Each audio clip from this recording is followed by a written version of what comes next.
now, we welcome you to the show. So glad to be with you. Marcus Spears, Nina Kimes, Ryan Clark, Dan Orlovsky, Adam and Peter Schrager join us. Oh, it's good to be back with y'all. Hey, let's go. I missed y'all. We're giving hugs across the way and hugs to you at home. We got a lot to get to. Great. That's awesome. It looks awesome. It's like silky or something. All right, let's begin with Cleveland and what's going on with the Browns. Of course, they have 4 picks in the first 2 days of the draft, so a lot of opportunity for them.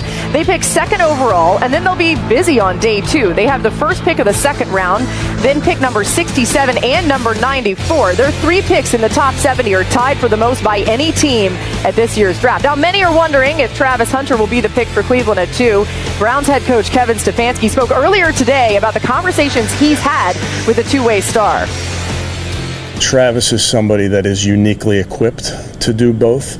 I remember having a conversation with him about, there's only so many hours in the day, so you're going to have to meet extra with this coach or that coach. And he made a comment that he's a fisherman. He gets up at 5 in the morning quite often, so it's not a problem for him in terms of maximizing his day. I think we and every team that's in the top of this draft has to come up with a plan of how you would see it, but then you really have to be able to adjust to what the player is doing really well, or maybe, hey, we need to do a little bit less of this and more of that, or vice versa. All right, so it sounds like Stefanski's open to having Travis Hunter play both ways. We'll see how that all plays out. But RC, we heard over the past few days, there's been reporting that some teams have called to maybe trade up to get that number 2 spot. But if you're the Browns, what should you do there? I mean, if you're the Cleveland Browns, you understand that you need to get better at so many spots, especially offensively. And if someone is willing to part with a ton of assets in order to acquire a Travis Hunter, or maybe they love an Abdul Carter, I believe you have to listen. This team isn't a Travis Hunter away from being a championship contender. And so if you can add the correct assets on top of what you already have in this draft, I believe that you should move back if that's possible. The other thing is this. When you listen to Andrew Berry talk about Travis Hunter, they want him to primarily be a wide receiver because they're stacked at the cornerback positions. That happens to be a position in this draft that you can get some value for later in the first round. You take calls, 100%. You're right about that. But for me, it would take a lot to move off of Travis Hunter. He's the best player in the draft. He's not going to go first because he doesn't play quarterback, but he's the best player in the draft. And Ryan and I have talked about this a lot. I, too, think ideally he'd be a cornerback and you sprinkle in some wide receiver. But I'll say this, watching him as a receiver, he's the best wide receiver in the draft, and he's so damn, I'm not going to be angry with them for playing him at wide receiver. I think a lot of it is just the athleticism is off the charts, right? Insane. And the it's ridiculous. Insane. And he reminds you of those kids, man, that come out and do everything. Like if he played baseball, he'll probably go to the major leagues. If he played basketball and focused on that. Here's the thing for me, though, and I love Travis. Like I think he is one of the generational guys that we've seen in the draft in a long time. I would put Abdul Carter across the line of scrimmage from Myles Garrett in a New York Knicks, right? Not the defensive line guy saying, let's have bookends. I can't believe it. But listen to why. Kind of gave and give up 9. Such a good scheme for him. But listen to why, though. That is first, MK. I think it's perfect for him. And look, we've talked about his prowess against the run game. You don't necessarily have that issue in Cleveland because he can play a little bit freer. But, bro, I got to play Lamar and Joe. Twice a year. So I get it that we wanted to get the wide receiver and all of that. But you could score 35 and Joe gonna score 50. Right. And that's the issue that I see a lot of times when you start talking about this division. Why didn't you talk about the Steelers quarterbacks? Well, because we don't know that yet, right? Maybe we will later. We'll get to that. Oh, Rudolph. All right, Dan, the Cleveland other big question, of course, is around the quarterback situation. There are opportunities for them. Maybe they could trade back up into the first round or get somebody later. They've got all those picks. What do you think's best case scenario? Best case scenario is trading back up into the first round because I don't think you can just sit there and wait for the first pick of the second round. I think the style of quarterback that they want matters here. Kevin Stefanski, who's taking over the play calling again in Minnesota with Kirk Cousins, who's not physically this remarkable quarterback, ton of success. 2 years ago with Joe Flacco, ton of success. And then Deshaun came and they kind of tried to change the offense a little bit. And so if Kevin Stefanski's taken over as the play caller, everyone's going with Jalen Milroe. I don't see Milroe as the fit there. Schematically, for me, it's more Jackson Dart from Ole Miss, Tyler Shuck from Louisville I think Tyler Shuck as the scheme fit more than, Shedeur actually would be a better fit scheme-wise. I just don't think he'll be there at the 33rd pick of the draft. Yeah, Milroe, of course, the offensive coordinator now for the Browns, Tommy Rees, was at Alabama. He was the offensive coordinator for Milroe. That didn't always work out as well as they wanted it to. All right, let's bring Adam in. Adam, what do you know about what you're hearing with the Browns right now? Everything. Here's what's interesting about the Browns. You're talking about whether they would field calls and move out at number 2. The fact of the matter is they've probably gotten more calls from teams asking if the Browns want to move back into round 1 to try to draft a quarterback at that point in time. We've seen a history of teams who have used a pick on a player or a need that they have and then try to trade back in. Let's go back to the Baltimore Ravens. They drafted Hayden Hurst initially with their first-round pick, then traded back in the first round with the last pick to go get Lamar Jackson in the first round. And the Browns have gotten calls from teams asking them if they would have an interest in moving back into the first round again. And I think we could see some of those moves tomorrow, depending on whether or not Shedeur Sanders goes at 21. If Shedeur goes 21, we could start to see fireworks from 22 to 32. But if Shedeur doesn't go there, then people may be sitting back and waiting. All right, and again, so that just brings us right back to the Steelers quarterback. It's 21, of course, is their pick. More from Adam throughout the show. And time now for our top story brought to you by Sleep Number. For that, we turn our attention to the Saints. They hold that 9th overall pick. There's been conversations that they could take a quarterback under new head coach Kellen Moore. A lot of that has to do with uncertainty around Derek Carr's health. GM Mickey Loomis addressed Carr's status earlier today. Here's what he said. He does have an issue with his shoulder. We're hoping to get some resolution and clarity on that in the near future. And when we do, I'll report back to you. I don't think the draft approach for us is any different than it would be in any year. If we're picking in the top 10, we're looking for somebody that, man, we're going to count on this guy for the next 8 to 10 years. And he's going to fill that spot, and we're not going to have to worry about it. But sometimes it might be a guy that just, man, we can sleep at night because we got that position covered for the next, 8 to 10 years. So that's where their heads are at. Adam, what more can you tell us about where the Saints stand with Derek Carr?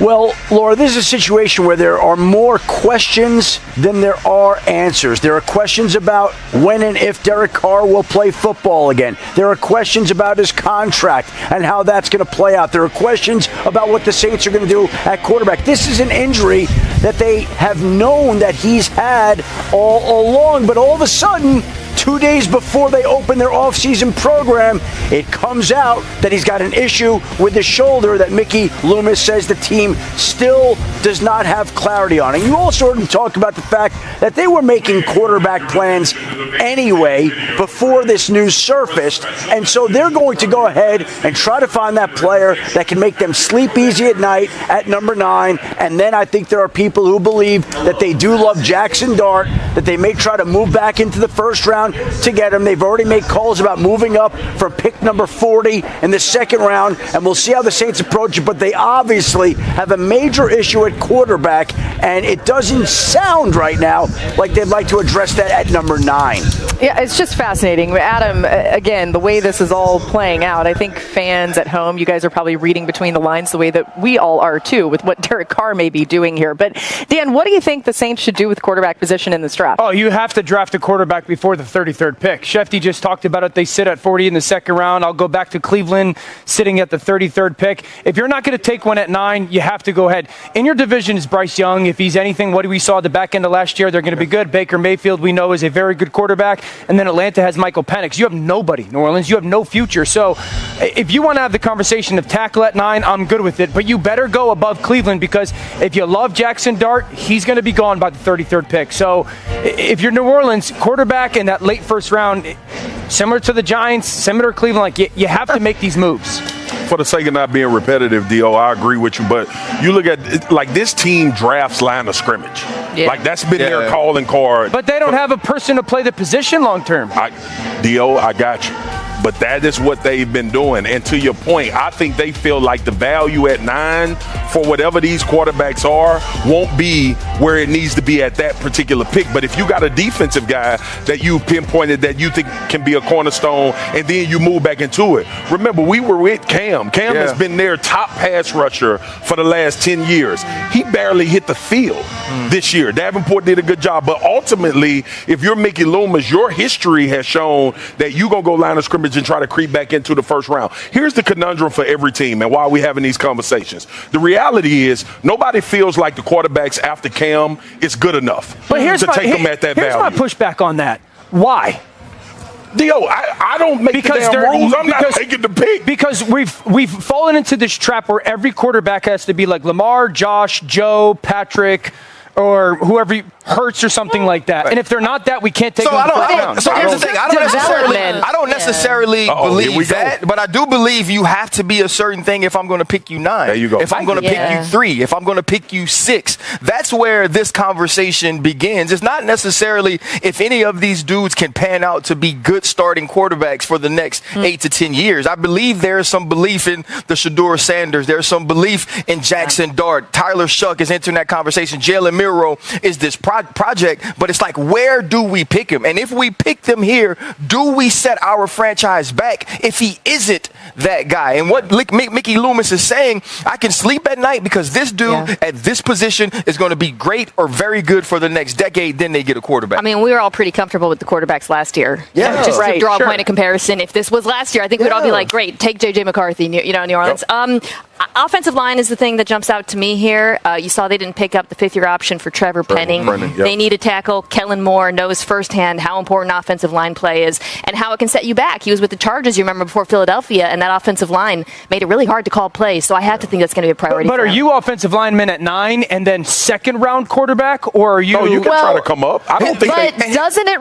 I think what Adam just said is so important. If Shedeur or another quarterback goes at 21, then I think things change. It becomes right? panic It becomes panic mode for these teams. 3 because they think, oh well, if a quarterback doesn't go there for the Steelers, then we could get somebody in the second round. Too, maybe you got to play a year without that guy sometimes. You've advocated for that. Kellen Moore. Maybe you got to say, you know what?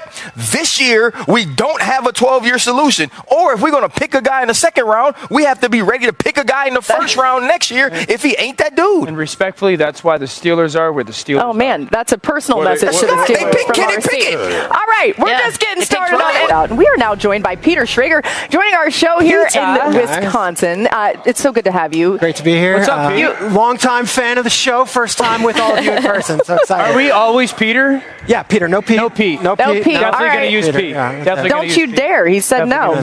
So Pete, I'm just kidding, was here for like 5 days and already has a mock draft out. You released your first mock draft. Here's your projected top 5, Peter. I love this. You can find it, by the way, in full on ESPN.com. Pretty chalk to start out. Cam Ward, Travis Hunter, Abdul Carter going in the top 3. Will Campbell to the Pats. I love it. And then it gets a little spicy for us. Jacksonville taking Ashton Genty at 5th overall. So let's start there with the Jaguars. What are you hearing about them potentially taking Genty, Peter? Well, Adam Schefter had a really good report on Monday morning that he's hearing offense for the Jaguars. I am as well. Liam Cohen comes in as a first-year head coach. But almost more importantly, James Gladstone comes in as a first-time GM, 34 years old, who grew up on the knee of Les Snead in L.A. That's what we're about, and it instantly makes them better on offense. Yeah, I think the difficult part is if you are Les Snead only had Todd Gurley very early on. They didn't have to draft high with Sean McVay in the way that offense ran. This team needs so much help to me in the interior defensive line. And if you think Mason Graham is that guy, I believe you draft him early. Genty is a big-time player, but with Bigsby and ATN in that locker room, I don't draft him at 5. Oh, all right. Peter, how about the Jets at 7? What do you think they're going to do there? Look, there's been some conversations I've had where they're saying if Membu's on the board, Membu's the pick. I don't think Membu's still on the board at 7. So I'm going with the tight end, 7th overall. Talk to me. Tyler Warren brings you everything you want in a tight end. The question is, do you value a tight end so much that you're going to draft him in the top 10? Ooh. I think so. And a lot of this is because of the wide receiver class in this year's draft. It's not what it's been in recent years. We had 3 top 10 wide receivers a year ago. That won't be the case. He might be the best offensive weapon outside of Genty and Hunter. And if that's the case, the Jets, They need a lot. Let's add some players. I'm going with Tyler Warren out of Penn State. This makes sense to me, especially if, as you said, Armand Membu is gone. If he was still there, I would take Membu because they need a right tackle. But if he's gone, they need pass catchers desperately. And to your point, I do think he is the best pass catcher. I also think their new offensive coordinator, Tanner Engstrand, comes from Detroit. They love to use 2 tight ends. The Jets need tight ends. It makes a ton of sense and it would give them an identity on offense. All right, ding, ding, ding. We got a trade in Peter's mock. Okay, you have the Giants trading back into the first round for a quarterback. I like this. What more can you tell us there? Can I be honest with you? I don't know what to do with these quarterbacks, guys. I don't know. And like all my conversations are, yeah, we like them, but we like all the quarterbacks. And after I had Shedeur go in 21, which we'll discuss to the Steelers, I wanted to find a place for Jackson Dart. And for the Giants, as much work as they did on Shedeur, they have done a ton of work on Jackson Dart. Real quick, Joe Judge works for the Ole Miss program. He is still tight with a lot of guys in that Giants front office. There are conversations. Charlie Weiss's kid calls the plays. Charlie Weiss and Brian Dable, very tight for 20 years. And if you want to go through the Ole Miss part of it, you got Eli and then Dan Orlovsky. He's got a kid at Ole Miss. They've been around Jackson Dart. If they like him, they won't feel uncomfortable taking him. But this is the reason why he would go late in the first round. He's lazy with his feet. And laziness, that's this hippity hop. It creates sloppiness, and sloppy feet create a sloppy mind. And so the disparity, it reminds me so much of Jordan Love coming out of school, of Drake May last year.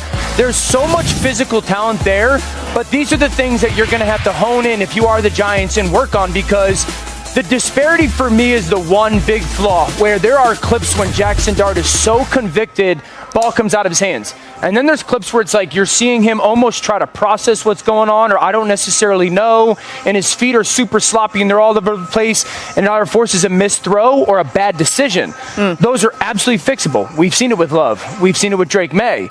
That would be the one reason for me why he would go late first round and not in that top 10 selection. If you could fix it, I think you got a really, really, really good player. That's a great way to explain it. We're also going to hippity hop into the commercial break. Hippity hop, man. It's not good at that position.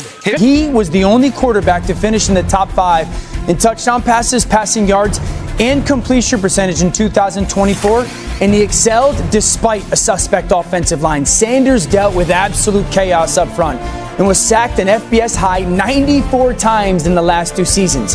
Defenses brought the heat, but he responded with 14 touchdown passes against the blitz last season, 9 more than he had in 2023. Shedeur's game relies on rhythm and timing, and he's flawless with a clean pocket. He completed 8. He's at his best throwing receivers open with anticipation and led the FBS in completions to open targets in 2024. With solid offensive line play, Sanders will be the ultimate point guard in the NFL. I like how you did that point guard there, Dan. Sanders was a great point guard for the Buffaloes last year, especially on short and intermediate throws, where he ranked 1st and 2nd in completion percentage. He ranked 24th on deep throws of at least 20 air yards, though. Now, yesterday, Sanders joined the rush with Max Crosby. He had an interesting answer when talking about the best quarterback-wide receiver duos in the league. Chris Olave and Derek Carr. That's a curveball. I was not expecting that, but I like it. Whoever going to be the quarterback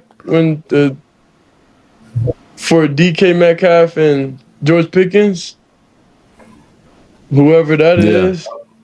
For sure. I love that. That's a hell of a duo. Somebody in Malik Neighbors. I don't know who is going to be. Darius Slayton. I don't know who's the quarterback going to be. I wonder where Shedeur came up with those players. We bring in Adam Schefter for more here. Adam, what's the latest you're hearing on landing spots for Shedeur? Look, Laura, we've started number 3 with the New York Giants, and while the prevailing wisdom across the league is that most people don't expect the Giants to pick Shedeur at 3, that possibility cannot be ruled out. And so we wait to see what the Giants do at 3. We don't think he's going number 9 to the New Orleans Saints. And if he doesn't go 3 and he doesn't go 9, the next real key spot would seem to be the Pittsburgh Steelers at number 21. And that's where there could be a big decision. It certainly sounds like Shedeur Sanders has support from the offensive coordinator, Arthur Smith. It sounds like he's got support from the head coach. Is he going to have the support from the owner in the end if they decide to make the bold call to draft a quarterback at number 21, despite the fact that he's been Mel Kiper Jr.'s number 1 rated quarterback for quite some time. That's the pick that we're waiting to see. Or is there going to be a team that jumps up there that decides to trade for Shedeur? But right now, going in, it certainly seems like the 2 or 3 landing spots would be 3 with the Giants, 9 with the Saints, 21 with the Steelers, with the 21 and the Steelers seeming to be the favorite right now. Yeah, Adam, as you've said many times in recent days, it's a wider range than we're used to seeing for a quarterback like this. Everybody's vibing together, doing rehearsals over there, getting ready for the big night. RC, what do you think is the best potential landing spot for Shedeur? I think it's the Pittsburgh Steelers. I think going to a place where it is about the organization and not about one person, where it is about winning championships and not flash, and a guy who already understands what it's like to be under this staunch criticism no matter what he does. And we've gotten to the place with Shedeur Sanders that we get with a lot of quarterbacks in today's age of football, where doing the things that makes you good at playing the position you play is no longer valued. It's no longer a value in anticipation. It's no longer a value in professionalism and understanding and being able to place the ball accurately. I believe Shedeur Sanders can do those things, and what better head coach than Mike Tomlin to handle some of the things that could be thought of as distractions with Shedeur Sanders. Okay, so do you think Shedeur could be like Tua? Yes. Brock Purdy. Yes. Geno Smith. And that's why you draft him. Dak Prescott. So, I think Shedeur can play like those guys. Prescott, Geno Smith, Brock Purdy, Tua Tagovailoa, Jared Goff, Baker Mayfield.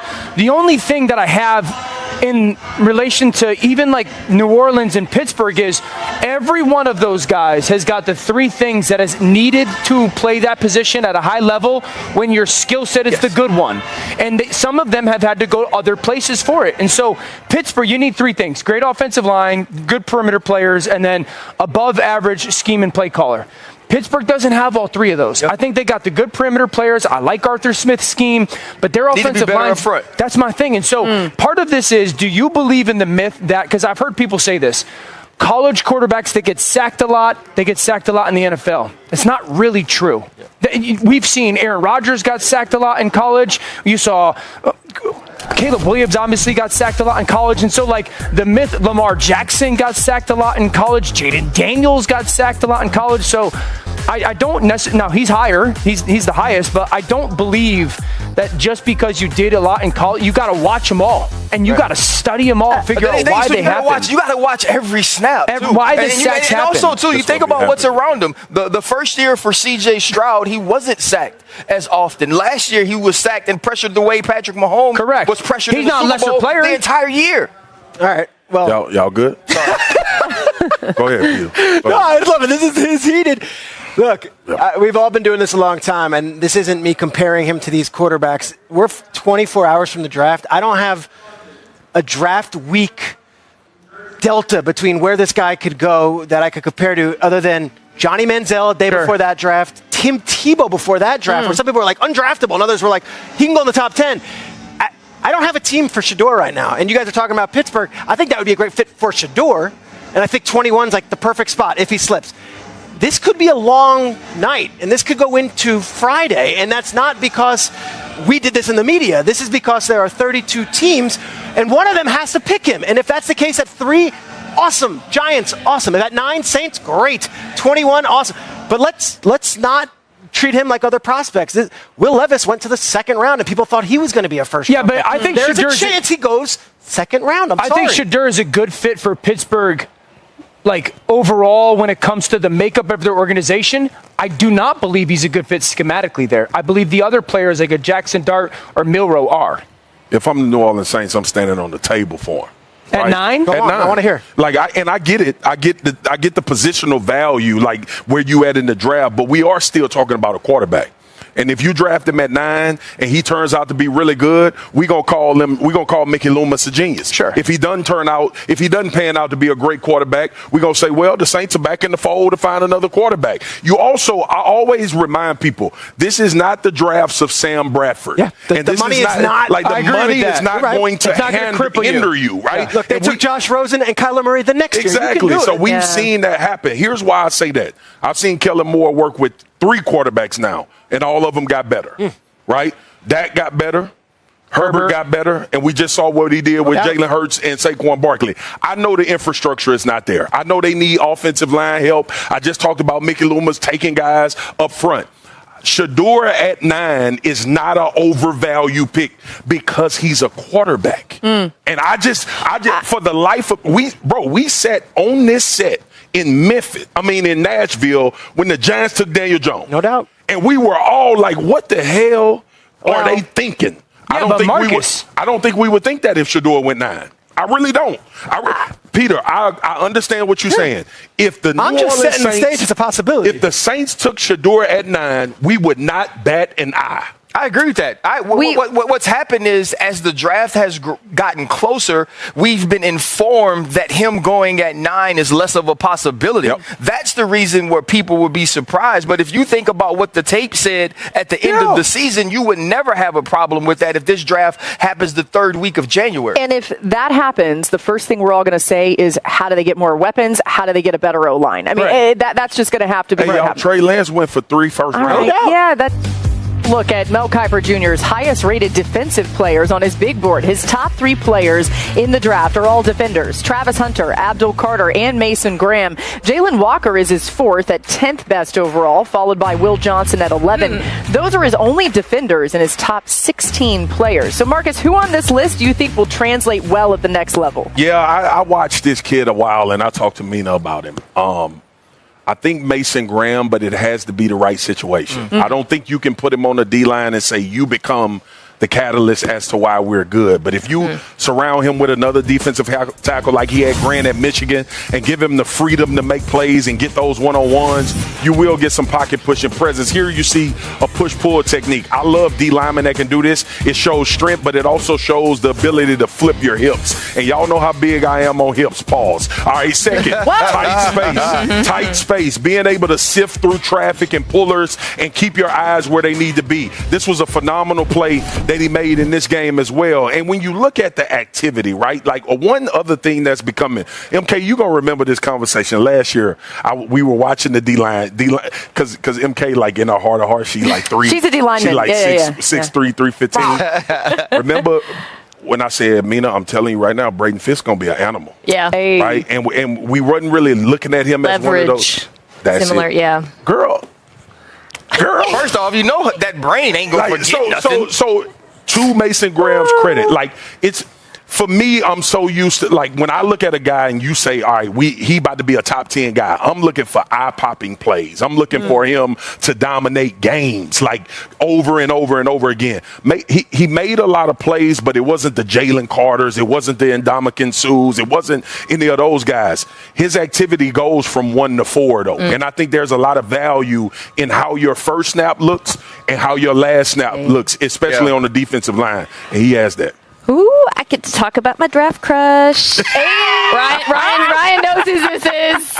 Jahad Campbell. Oh, my God. Oh, the linebacker out of Alabama. I think he has everything it takes tools-wise to be one of them elite linebackers in the NFL. The athleticism is the first thing I'll point out. True sideline-to-sideline range. The closing speed, pops. He's got tremendous wingspan, and it shows up in zone coverage. He's always getting in passing lanes, interfering with the ball. And then he's a good pass rusher, too. Explosive first step. I believe he started as a pass rusher. Now, there's things he can improve upon. I think he's got to play a tick faster to the run, gets fooled a little bit by misdirection, but that will come in the NFL. Look, he might fall because he had the surgery and there's injuries and whatnot. I'm telling you, a few years down the road, if he falls, we're going to look back on him and say, how on earth did he fall? You're giving me a fist bump. I'm about to give you some comparisons when I watched him. Derek from Texas years ago. I know you're talking about. I played with his brother. What's Derek's last name?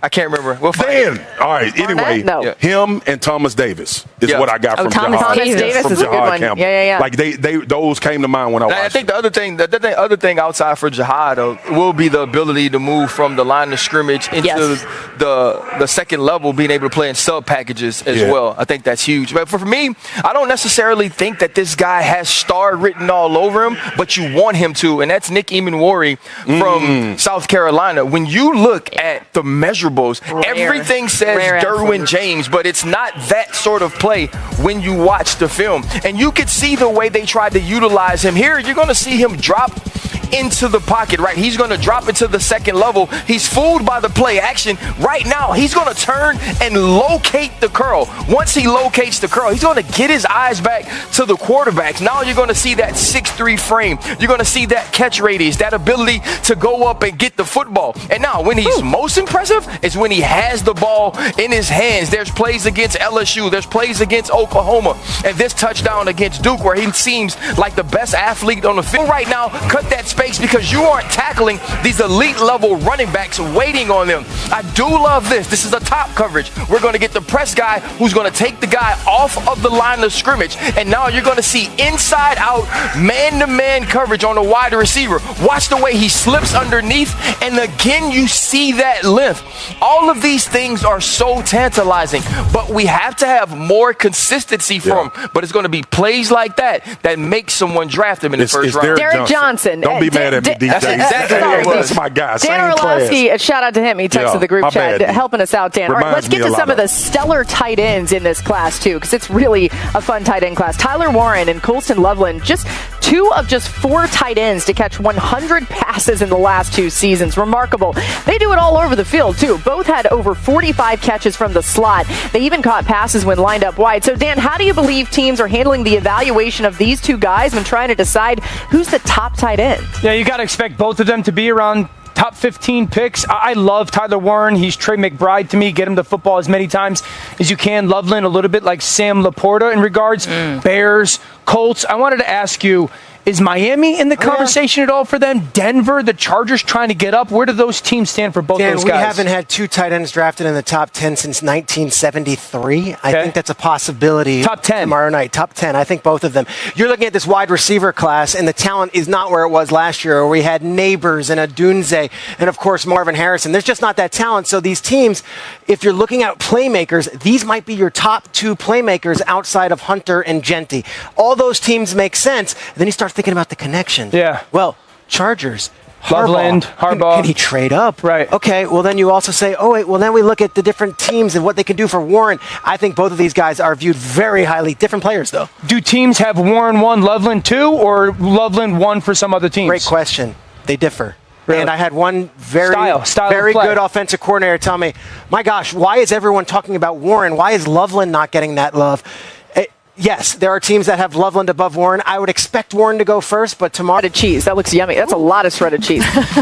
Take a bath in that. The Cowboys have a lot of needs. They rank 30th in the NFL in yards per rush. That's so a bad. running back would help, right? They rank 24th in pass block win rate. So they could use some offensive line help. And they rank 20th in explosive catches in the passing game. So a big play receiver wouldn't hurt. Jerry Jones spoke to the media yesterday about how Dallas is trying to fix some of these holes. It has impressed me with the depth that there is in some of these positions, and we're not just thinking that because they're at that 12 spot. We had no idea that Micah Parsons would drop down there to us when he did, and so it do happen. And we certainly are not going to knowingly let a great player run through us for strategy or for trades up or down. But I hope to hell that I'm sitting there listening to all of this, sat in on all the meetings, been in all the stuff, and I hope that we come up with the very best decision. Adam, what are you hearing about the Cowboys' draft plans? I think that they would love to find an offensive weapon if they could. At wide receiver somewhere, it would be an ideal scenario for this team. I think people also recognize they could decide to upgrade the offensive line. They're going to need a cornerback at some point in this draft with all the uncertainty facing their current group of cornerbacks. So there are a lot of ways that this can go. You heard Jerry Jones talk there about the fact that they're not going to let a great player slip past them. And again, there are so many similarities between so many of these players. It will depend on who's there, but I think some people would not be surprised to see a wide receiver or an offensive lineman. Yeah, it makes sense. Mina, what do you think the Cowboys should do with the 12th pick? I'm going wide receiver at 12. And if Tedero McMillan, the receiver out of Arizona, is there, I am running in that pick because I think he is a perfect fit for what they need based on his skill sets. It goes so well with the Cowboys. Starting with the hands, this is calling cards. Y'all know I hate the goal line fade. I don't hate it if you're 6'4" and you come back to the football the way this kid does. You see it all the time on the back shoulder throws, which are all over his tape as well. He's not passive about it. He comes back, he attacks again on the in-breaker coming up up next against New Mexico. Watch how fluid he is as he avoids contact to catch football, avoids DB, then accelerates upfield. This is why he was third amongst all college receivers, in missed tackles forced. Finally, body control. Hooper. So good at halting his momentum, staying on his feet. Again, with the back shoulder here, you're going to watch his feet as he stays in bounds. He's got great sideline awareness. So many catches like this on his tape. The body control stands out. So I highlight these tapes because if he's in Dallas, if he's in Dallas, this guy's going to see a lot of one-on-ones with CeeDee Lamb. And as you saw there, he has the ability to take advantage of those one-on-ones. MK, I love it. I mean, tear to my eye, okay? If I'm Dallas, just hear me out, guys. Okay. I'm trying to see whatever I can do to get up to get Travis Hunter. Whoa. Like if I'm Dallas, I'm trying to figure out whatever I can do to get up to Travis Hunter. And it's because, not because you feel a need on both sides of the ball. Whatever position you want him to play, like at receiver, I would be great with him being a 2, not my 1 right now, right? Opposite of CeeDee Lamb. But you think about Trayvon and his injuries at cornerback, you think about what he could do for that defense with him and Micah Parsons being on the same side, and you build that way, all right? Now, that's my shocker for the draft. But I would absolutely explore to see if I could get up there, especially, like, I know Cleveland and New York want to take the best player at 2 and 3. I don't think Cleveland would shun away from going 12, and maybe they do take a quarterback if they get that pick from the Dallas Cowboys. What would they have to give up, RC? Everything. They have to give up everything. First round pick. You have to give up everything because now you're not only in this draft getting the second pick, moving up from 12, you're getting the best football player. And if I'm Cleveland and Andrew Berry, I make you pay for that. I get confused with the Cowboys in the offensive line conversation. I think their group was just young last year. I totally it's going to go Guyton, Smith, Cooper, Beebe, probably Brock Hoffman. Beebe was good. That group of 4 was Hoffman. So, like, I don't see offensive line. Right tackle we can have a conversation about. I just don't think you rush that. It's wide receiver for me, and it's not close. I think the Cowboys are going to be an improved football team. I think they can be a playoff contending football team, but not unless they get a number 2 viable wide receiver. By the way, 20 years ago today, you were